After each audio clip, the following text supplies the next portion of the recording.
The Virginia Cable Telecommunications Association and your local cable provider presents Cable Reports.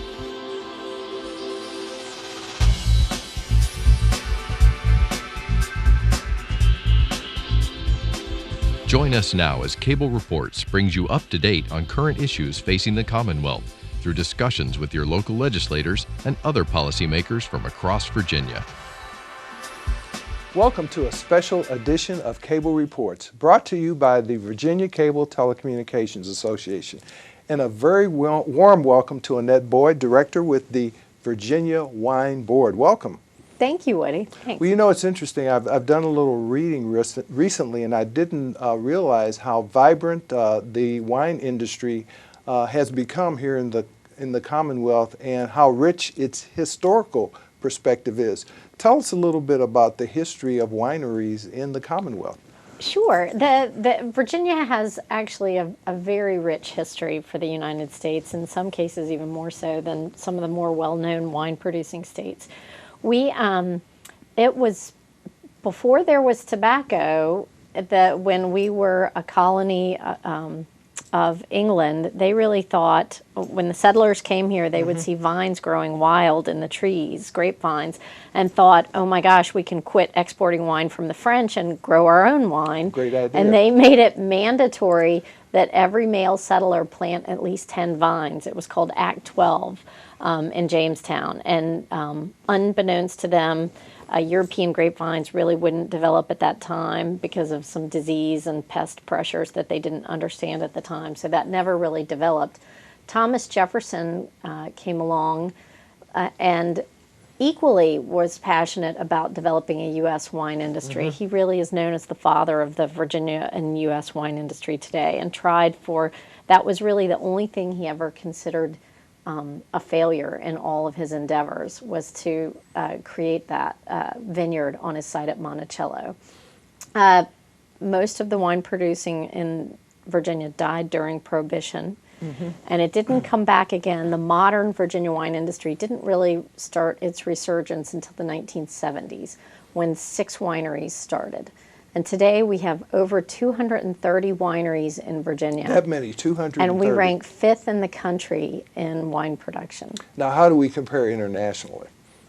We are still very, very tiny. I mean, there's California is just the big, they're just the 500-pound gorilla. You've got New York, Oregon, and Washington. When you look at how much wine is being produced by Italy, Spain, Australia, Chile, Argentina, we are still very much a niche product, but we're getting a lot of national and international recognition for the quality of wines that we're producing. So even though our quantity is very small, we're getting a lot of international recognition for the quality.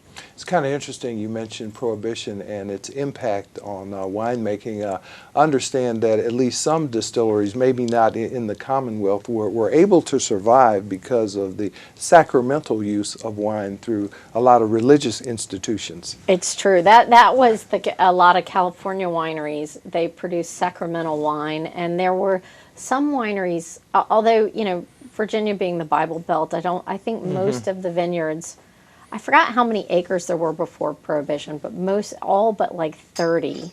There were less than 30 after Prohibition. So most of the industry really pretty much died during Prohibition in Virginia. Great. Well, tell us a little bit about the work of the Virginia Wine Board and what you do.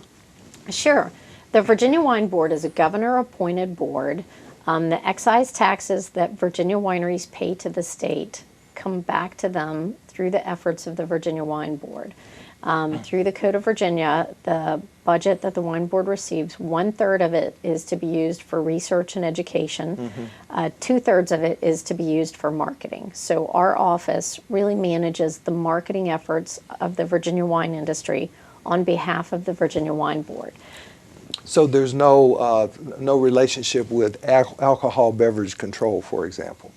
No, No, we're not affiliated with them. We are, all wineries are licensed by Virginia ABC, and the Virginia ABC collects those excise taxes on behalf of the wine industry, and they report all those sales and taxes on behalf of the state of Virginia. So we work closely with them, but there's no direct affiliation. So what kind of marketing efforts do you do on behalf of the industry? Well, we manage virginiawine.org, which is a great source of information for the Virginia wine industry. We publish the annual winery guides, which is a map of Virginia that shows all the wineries in the state. October is Virginia Wine Month. We manage all the promotions for that. In addition to March, which is coming up, is Love by the Glass, Virginia Wine and Dine Month. Love by the Glass, I like that. Love by the Glass, where we get restaurants and wine shops around the state to promote and serve Virginia wines. Great. Talk to us a little bit more about the efforts of the governor's wife. I understand she's been a real driving force behind promoting wine. Mrs. McDonald has been a tireless promoter of Virginia wines, and as part of her flight effort, First Lady's initiative team effort, promoting wine, film, and tourism, I believe, were one of 4 of the efforts that she took on as First Lady. And she has been tireless in getting restaurants and wine shops around the state and really around the country and around the world to promote and serve Virginia wines. She has receptions whenever the governor goes on trade missions to get people in New York, San Francisco, London, India, Seoul, Tokyo. I know I'm missing some, but pretty much all over the place they're promoting Virginia wines. It's really been a huge boost of visibility for our very tiny wine industry. So how many wineries? I think we were talking earlier, you told me there were over 230 wineries in the state now, and when you first started in this industry, you were able to name all of them. It's true. It's true. When I first started working with the Virginia wine industry, I used to know every winery and the owners of every winery by name, and we've had 30 new ones pop up just this year alone. 30. Wow. And in 2007, I think we had 119 wineries, and now we have 230. So the rate of growth is they're popping up so fast that it's just hard to know them all the way we used to. So what are we talking about in terms of people that are employed by the wine industry throughout the state? It's about 3,700 people are either employed by wineries or have jobs. The economic impact of the Virginia wine industry is about over 3,700 jobs for the Commonwealth. And how many separate vineyards? Are there 230 separate vineyards, or are there fewer vineyards than there are other establishments? Now I'm trying to remember. Okay, so there's 230 wineries. Mm-hmm. Wineries make the wine, and to be licensed as a Virginia winery in the state of Virginia, you have to grow grapes and make the wine. Okay. So all wineries are vineyards, but you can also be a vineyard grower, meaning you just grow your grapes and sell your grapes to a winery. And I think we have over 120 vineyards in the state, meaning that they grow the grapes and then sell them to a winery. So you mentioned March being Virginia Wine and Dine Month. What kind of events will occur during March, and what kinds of things will be happening throughout the state? Well, first and foremost, when you go into a restaurant, ask for Virginia wines by the glass or on the menu. A lot of restaurants offer special promotions on Virginia wines during that time. I know that we are going to be providing visibility for the restaurants around the state that are offering and serving and promoting Virginia wines. Here in Richmond, we love the Roosevelt Restaurant, which only serves Virginia wines on their restaurant. The Roosevelt Restaurant only serves Virginia wines. Only serves Virginia wines. Great. We love that restaurant. Great, that's wonderful, wonderful. And I take it that sales are just continuing to explode throughout the state as well. They have. We have been very pleased with the growth of Virginia wines. I think for the last 3 years we've averaged 8% growth annually. 8% annually. Mm-hmm. Wow. It's a very nice growth, and for a still very young industry. So why is visiting Virginia wines so popular? Well, the growth of drinking wine in the U.S. continues to grow. So we've got a very strong trend in that we are following a national trend that wine drinking is becoming popular. But I think visiting Virginia wineries is very, very special. The average Virginia winery produces less than 5,000 cases of wine and has 20 acres of fruit that is usually managed directly by the family that owns at the winery, and maybe they have a winemaker. And so when you visit a Virginia winery, it's a very personal, very unique experience and it's very authentic. Virginia is just stunningly beautiful. The bucolic Blue Ridge Mountains, the pastoral, landscape. You not only are passing vineyards when you're driving between the wineries, but you're passing, farms with cows and horses and beautiful homes, and it's just beautiful, and it's green. A lot of times when you go to wineries on the West Coast, a lot of times trucks in water, so when you get outside the vineyard, it's kind of desert-like. Not so in Virginia. We don't have to truck in water here, and it's just beautiful to visit. So these are real mom and pop operations. These are small businesses throughout the state. These are absolutely small businesses, and most of them are in rural areas. So they're bringing jobs to rural communities. The average California winery produces about 250,000 cases of wine. The average Virginia winery produces between 2,500 and 5,000. 2,500 and 5,000. So they are really small by national and international standards. So what does one need to do to get into this type of business? Besides have some capital to invest. Well, you need a lot of capital because it's not cheap to get in the wine business. And you have to have a lot of passion because farming is always a hard business. So you have to have a lot of passion for what you're doing, a lot of patience, and a lot of capital. And generally speaking, how many employees are with an individual winery? That varies widely, depending on how much hands-on work the owners. I know people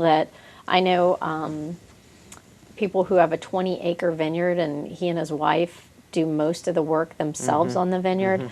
I know people that have a winery, and they might have a vineyard manager and a winemaker on staff and a couple of people to help out in the tasting room. But other than that, it's the family themselves running the operation. And of course, I remember seeing pictures from Italy where people would harvest the grapes and actually step on them to make wine. I assume that no longer occurs. No, the Lucille Ball, stomping the grapes, which is just so iconic.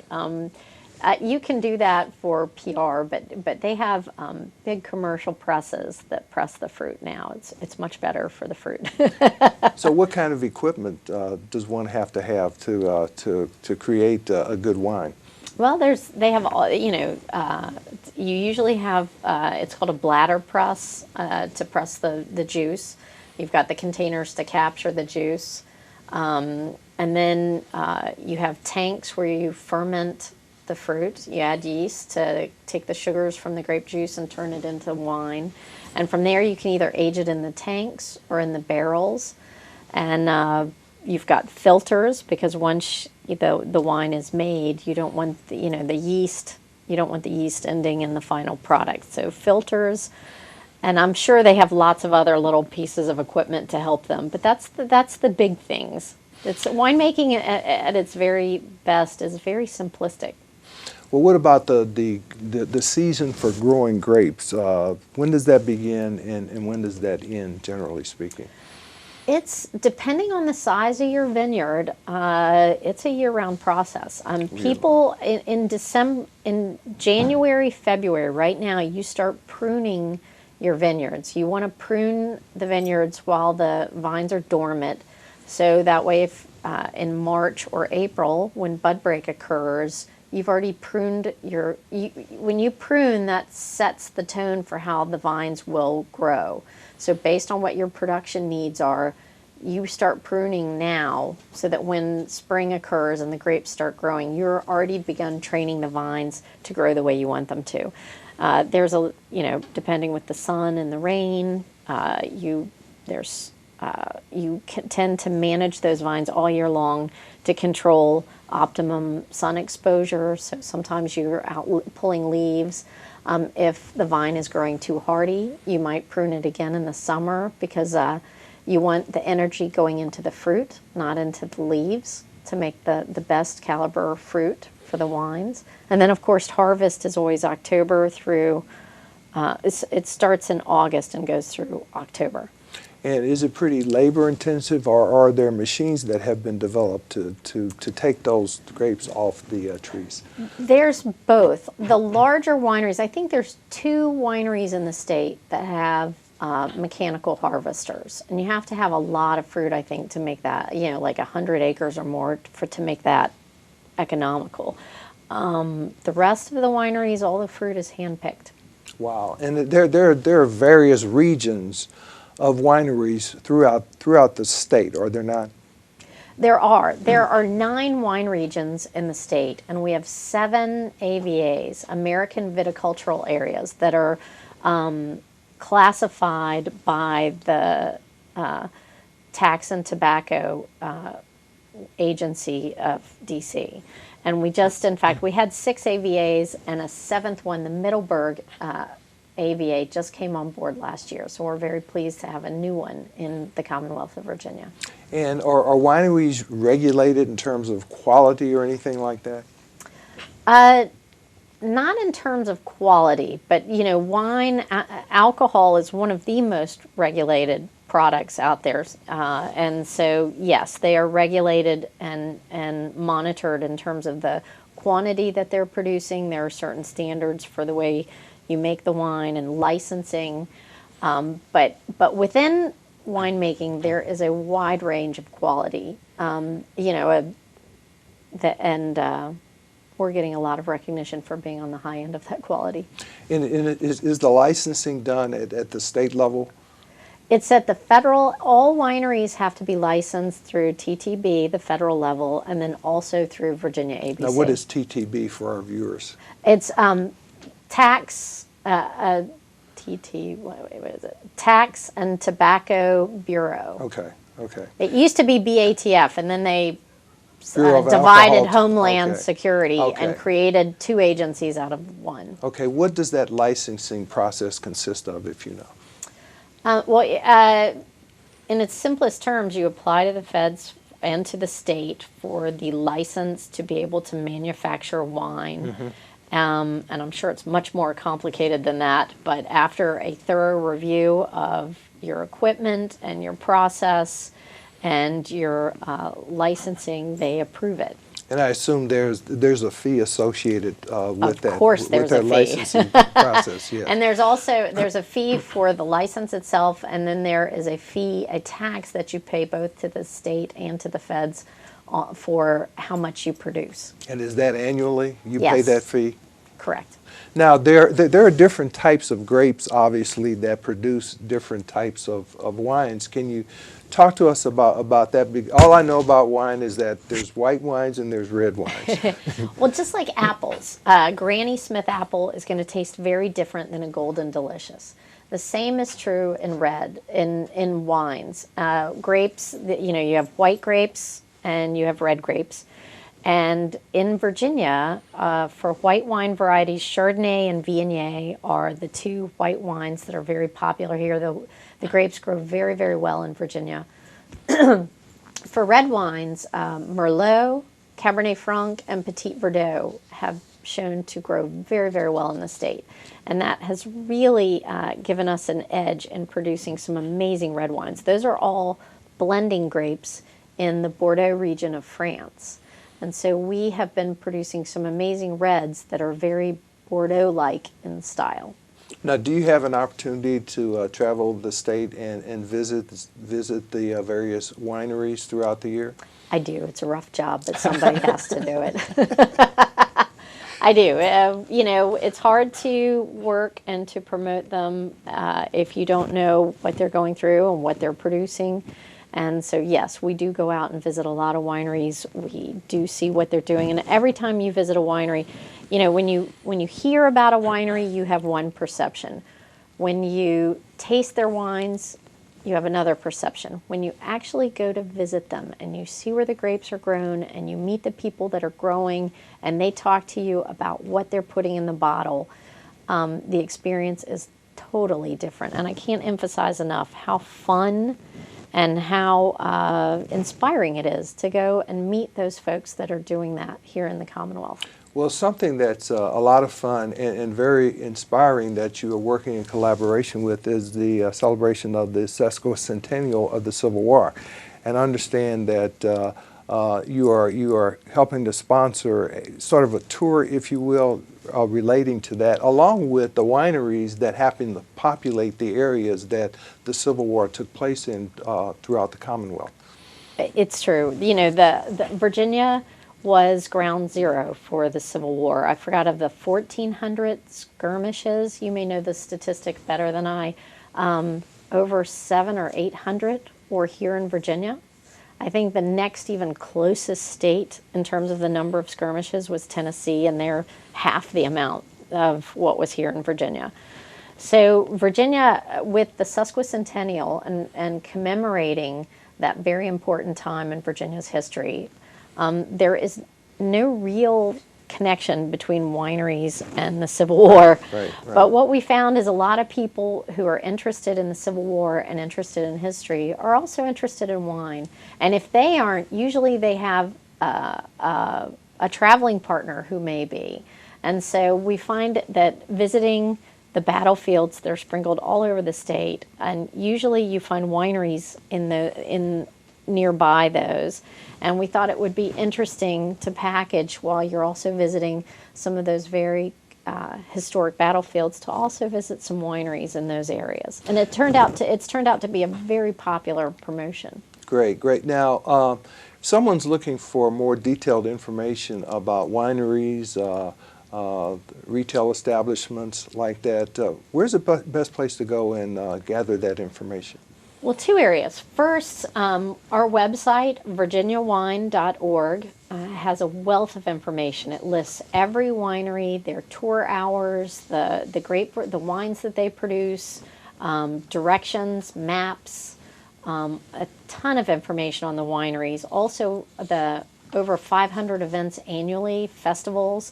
It lists all the events, tastings, dinners, festivals in the state around Virginia wine. So go to our website, and if for any reason you can't get to the website, call our office at 804-344-8200, and we can mail you a winery guide or perhaps point you to some of the information that you might be looking for.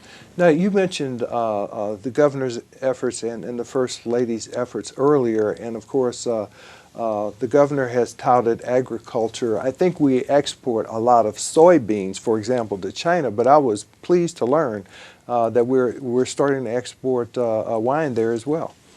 We are, both to the UK and to China. We have started, I think, 2-3 containers of Virginia wines went to China last year. Many have gone to the UK, and those are growing area. First of all, the UK is the largest wine consuming market internationally, and China is just so new and so growing that it's an interesting new market for us as well. Now, we're also exporting wine to neighboring states and states in the Midwest as well. Talk to us about some of that activity and how it has expanded. Sure. Virginia wines, the Virginia Wine Board has really felt that with wine sales really have grown at a nice rate in the Virginia over the last 5 years. And it's time for us to really start expanding the Virginia wine footprint. So the Wine Board has really worked to expand Virginia wines in Washington, D.C., along the East Coast, New York, Philadelphia, Baltimore, Raleigh, Washington, D.C., and also Chicago has been a really good market for us as well. Wow. Chicago is, they're middle of the state, so they're not they don't have too big of a West Coast bias, not too much of an East Coast bias. They're really open market, and we've found a lot of interest in Virginia wines there. And there's also a Virginia Wine Promotion Fund that the governor has encouraged the use of. What are those funds used for? I assume more marketing? Yeah, the promotion fund is the excise taxes that Okay, Virginia that's what we talked wineries about pay to earlier. the state. So 1/3 of those funds the wine board uses for research and education, and then 2/3 of that promotion fund go to the marketing efforts of the Virginia wine industry. And I understand there's also a reimbursable tax credit program to encourage people to get into wine growing. There is. That is in its second year, and that's as Virginia wines have really grown in sales. We're finding that it's a lot of expense to start and plant vineyards, and that tax credit is really to help stimulate more investment in the Virginia wine industry. It's very capital involved, and it's a long time to see a return. It takes, I think, between $15,000 and $20,000 an acre to establish a vineyard, and you have to manage that vineyard for 3 years before you can ever use the fruit in winemaking. So it's very capital intensive, long-term investment, and those tax credits, I think, are available to help stimulate that investment. $15,000 to $20,000 an acre. Correct. That is expensive. Now, annual sales, I think you mentioned, are now approaching, what, $750 million a year, something like that? Yeah, I don't have my calculator in Right, front of me, right. but yeah, I can't gauge on it, but it's a lot, and it's growing by a very nice clip. That's truly astounding. Now, I do want to drive people to your website once more. It is appearing on the screen, including how to contact you by way of a telephone number, but it just has a wealth of information on it, including the wineries, events. You mentioned the March event, but I know there are events throughout the year. Do you have any idea of what's happening throughout March besides the one event you mentioned and in April and thereafter? Well, there are wine tastings and dinners at wineries all across the state, and also at restaurants around the state. A lot of restaurants will have wine tastings. They'll bring in the winemaker. They'll highlight 3 or 4 wines. They'll pair them with their foods. There are festivals in March. One of the big festivals in the state is Vintage Virginia. It's always the first weekend in June. Vintage Virginia. Great. It's one of the largest Virginia wine festivals. All the information about that festival will be on the website. Great. And there's that neat regional map which you talked about. You can click on it and find out where wineries and retail outlets exist throughout the Commonwealth. Absolutely. There's a ton of information on that site. Great. Well, thank you for being here today, Annette Boyd. We appreciate your being here with us. Well, thank you so much. Thank you for watching a special edition of Cable Reports brought to you by the Virginia Cable Telecommunications Association. Until next time, I'm Woody Evans.